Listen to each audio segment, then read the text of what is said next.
Olá, tudo bem? Eu sou o professor Antônio Mercedes, estou aqui para mais uma videoaula da série Resolução de Questões. Desta feita de matemática, matemática financeira e, em especial, resolução de questões do concurso do Banco do Brasil, né? Está bem próximo o concurso. Está para setembro agora, né? Essa aula é dedicada a você que está se preparando para concurso público, é para você também que é universitário, para você que quer aprender um pouco mais sobre esses assuntos que nós vamos tratar aqui, né?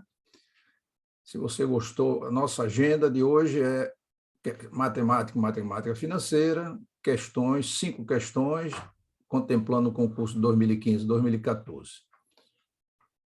Evidentemente, se você gostou da aula anterior, de resolução de questões, e desta aula, você deixe seu like, inscreva-se, socialize essa informação, divulgue nas suas redes sociais. Qualquer dúvida, mande para amercedes@gmail.com e teremos imenso prazer em atendê-lo. Ao mandar principalmente uma questão para ser resolvida, é importante que você diga a origem, né, se foi num livro, um professor que passou, ou de um concurso, e assim por diante, porque na hora que eu for divulgar a solução, que é importante que eu socialize a informação, eu preciso dizer a fonte da questão, ok? Agradeço antecipadamente. Concurso Banco do Brasil, prova aplicada em 15 de 3 de 2015, né? Vamos ver essa questão aqui. Belíssima essa questão. Em um período no qual a inflação acumulada foi de 100%, 10 mil ficaram guardados em um cofre, ou seja, não sofreram qualquer correção.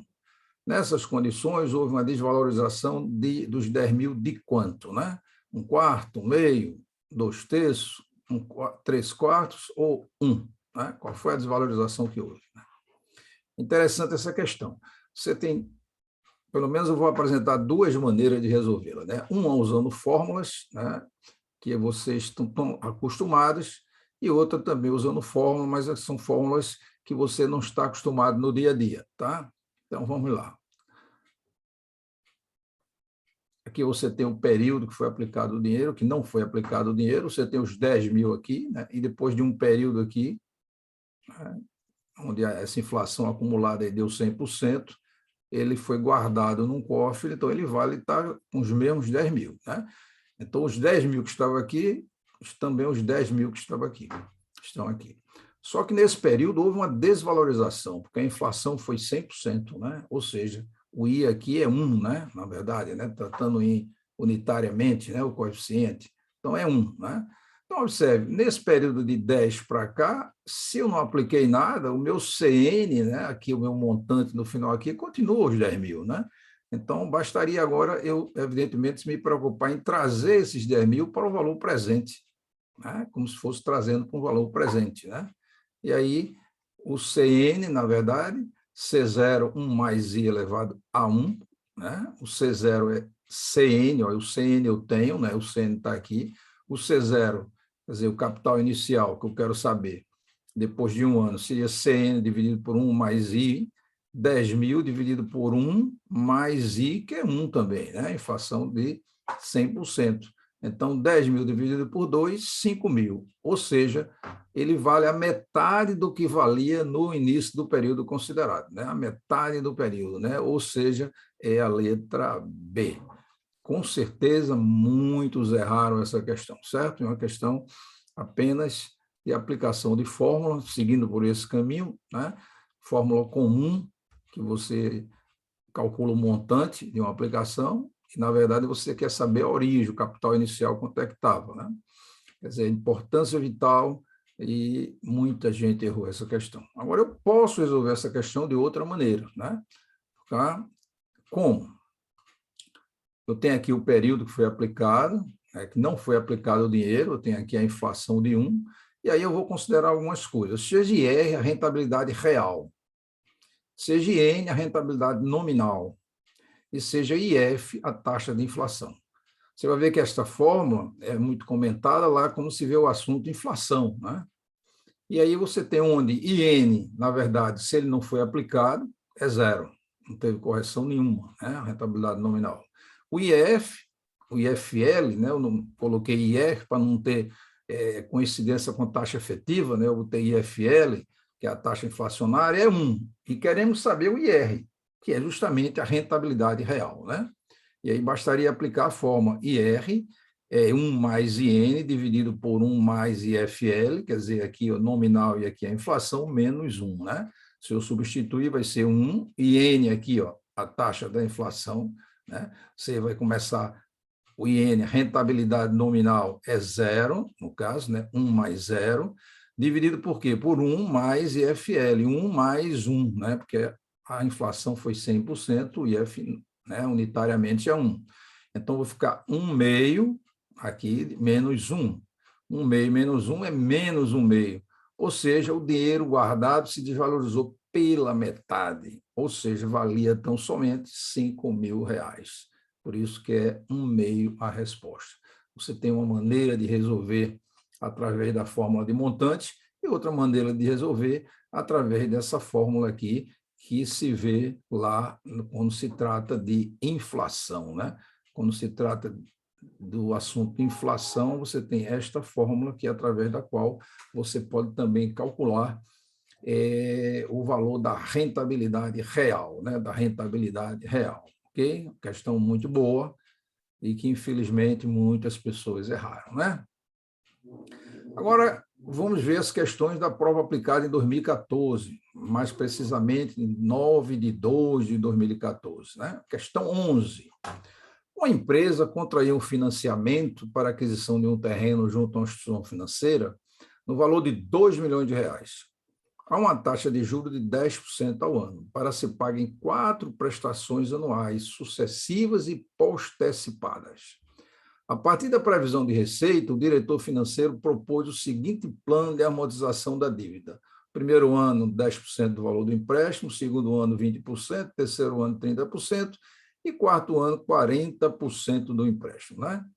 Considerando as informações apresentadas, os valores em milhares de reais das prestações do primeiro ao quarto ano são, respectivamente. Ele colocou aqui as letras A, B, C, D e E, né? As prestações 700 mil, 650, 600 e assim por diante.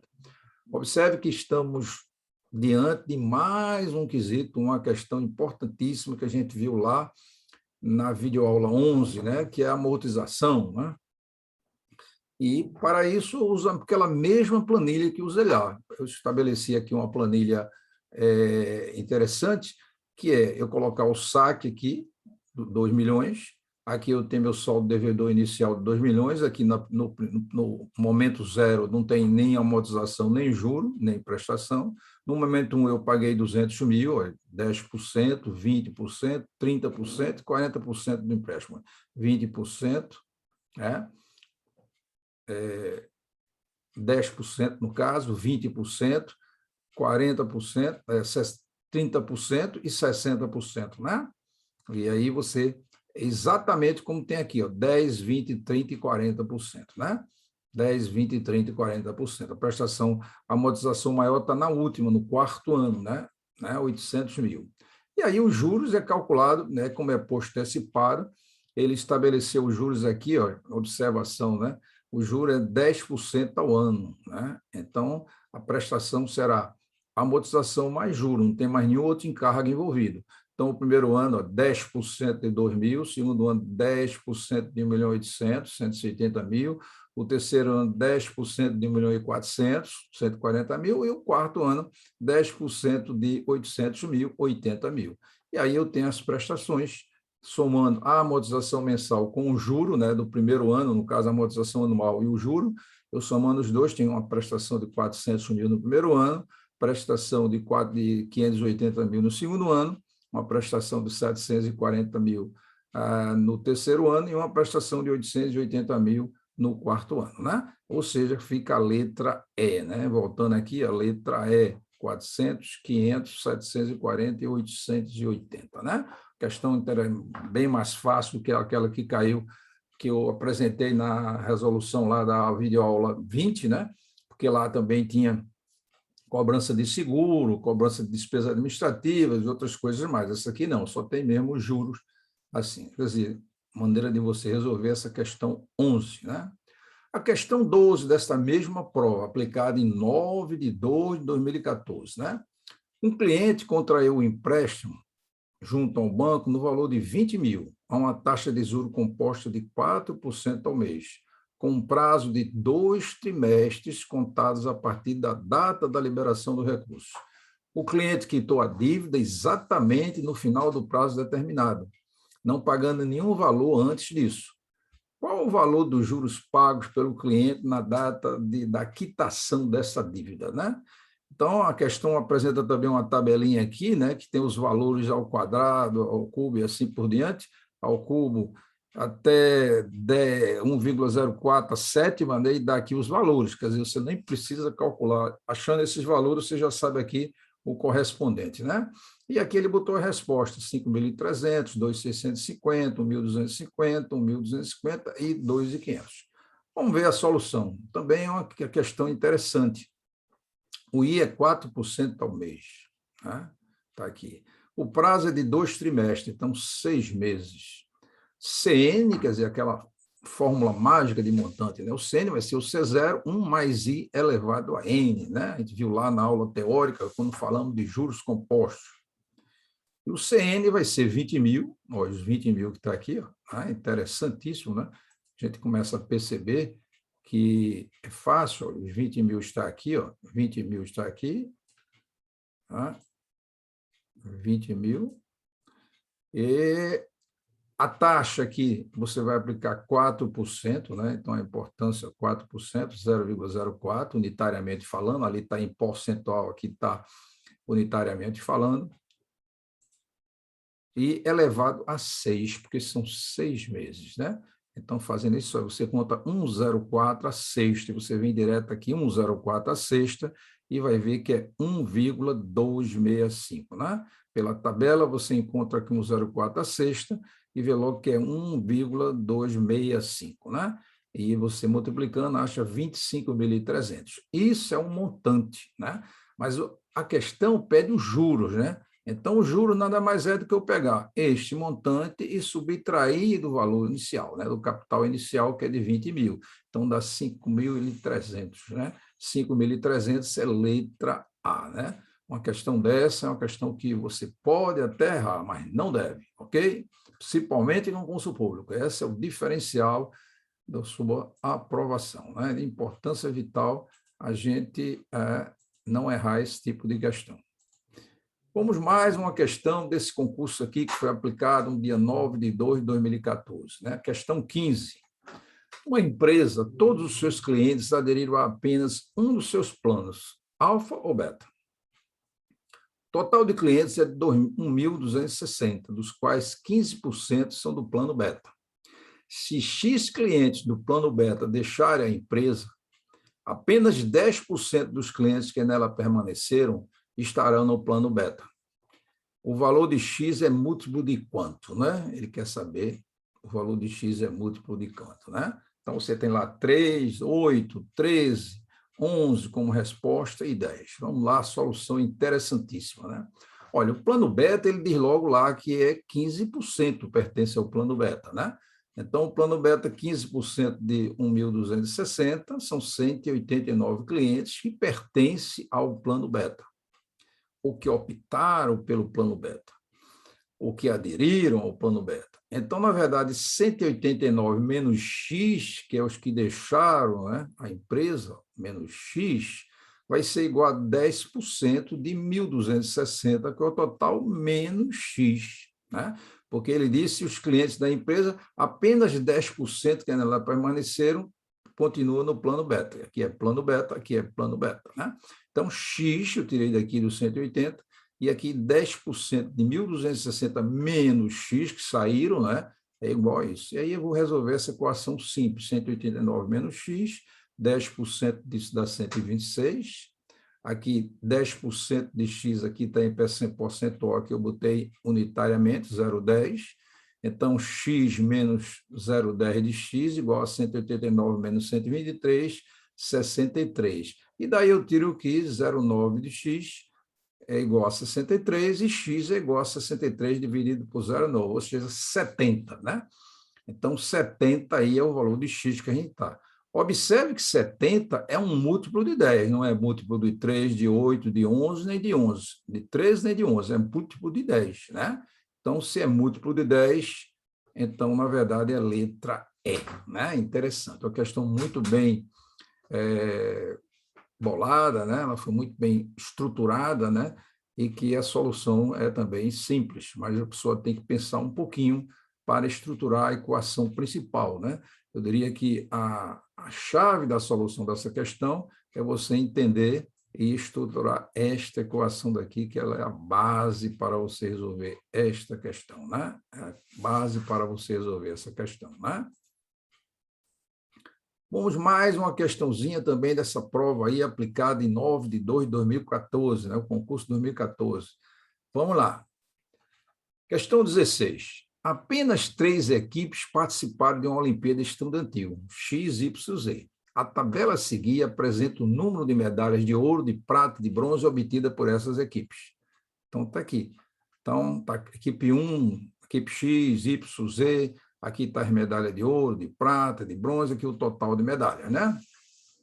Ele diz o seguinte: de acordo com os critérios adotados nessa competição, cada medalha dá à equipe uma pontuação diferente, né? Bem similares às Olimpíadas, né? Então, 4 pontos para a medalha de ouro, 3 pontos para a medalha de prata e 1 ponto para a medalha de bronze, né? A classificação final das equipes é dada pela ordem decrescente da soma de pontos de cada equipe. E a equipe que somar mais pontos ocupa o primeiro lugar. Aí ele pergunta, qual a diferença entre as pontuações obtidas pelas equipes que ficaram em segundo e terceiro lugares, né? E aí ele bota, é 6, é 5, é 1, é 2, é 4, né? Interessante essa questão, né?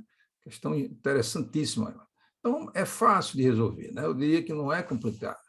Equipe X, ele ganhou 3 medalhas de ouro, então 3 vezes 4, pela pontuação, 4 medalhas de prata, 4 vezes 3, que é a pontuação, e 2 medalhas de bronze, que é 2 vezes 1, que é a pontuação de medalha de bronze, né? Totalizando 26, 12 mais 12 mais 2, 26. A equipe Y, uma medalha de ouro, 1 vezes 4, 6 de prata, 6 vezes 3, e 8 vezes 1, 30, né? Seguindo o mesmo raciocínio. E a equipe Z, ela não ganhou nada de ouro, então 0, vezes 4, 9 de bronze, 9 vezes a pontuação de bronze, e 5 vezes a pontuação de aqui de prata e aqui de bronze, né? Dá 32. Então, você observa que as equipes, quem tirou maior pontuação foi Z, a segunda foi Y e a terceira foi a equipe X, né? Mas ele quer a diferença de pontuações entre a segunda e a terceira, né? Então, é 30 menos 26, que dá 4, então é letra E, né? 24 é letra E, de suma importância, né? Então, aí está uma questão que, com certeza, também muitas pessoas não fizeram, ou por não ter tempo, ou porque não entendeu a questão, né? Então, de importância vital essas 5 questões dessas provas que nós resolvemos para ampliar um pouco mais o seu conhecimento, seu horizonte com relação às questões do Banco do Brasil, né? A próxima aula será a aula 22, com mais resoluções dos concursos do Banco do Brasil. Continuação, é de importância vital isso, né? Agradeço desde já. Se você gostou da aula, deixe seu like, inscreva-se, divulgue nas suas redes sociais, de importância vital. Socialize essa informação e qualquer dúvida, mande para am6@gmail.com, sempre lembrando de indicar a origem da questão, tá ok?